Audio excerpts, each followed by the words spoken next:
Okay, now let's rotate 180 about 0, 0. Sometimes we call it origin.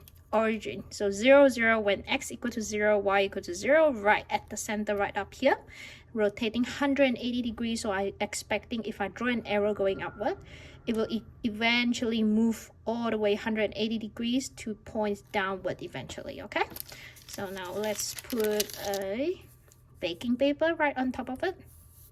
Like this is where my point is, and then where my point is, I'm gonna put an arrow pointing upward. So I'm expecting this arrow to go pointing downward at the end of my rotation. Now draw this shape, draw shape A on my baking paper.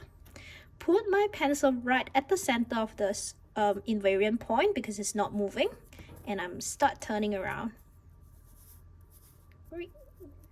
Okay, I'm gonna stop when the arrow is pointing downwards. Okay, right there.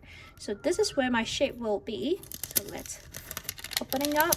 So it will be here where I'm gonna go sketch my shape right here. That is my shape. Okay, I put my baking paper to check. There it is. Okay, now let's look at a different example. So I'm doing this, rotating 90 degree anti-clockwise about -4, 0. So -4 is my x, 0 is my y. So I'm going when x equals to -4, y equal to 0. So this is my point of turning. So it's 90 degree anti-clockwise. So if I started with an arrow pointing upwards, anti-clockwise goes this way. So eventually it will be an arrow pointing on my left hand side. Okay, using the same draft paper, put it over there. Okay, that is my point. I'm gonna put an arrow at my point, sketch this shape. Okay, where I put my pencil right here, so it fixed that point. It's invariant, it's not changing, and go 90 degree anti-clockwise. Okay, turn. Oops. Right there. Okay, you see that it actually pointing on my left hand side.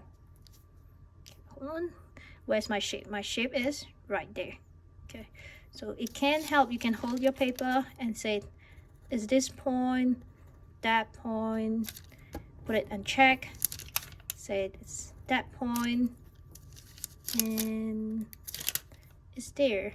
Okay, so I'm gonna draw the shape here.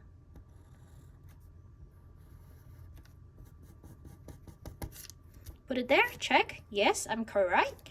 There you go. Well done.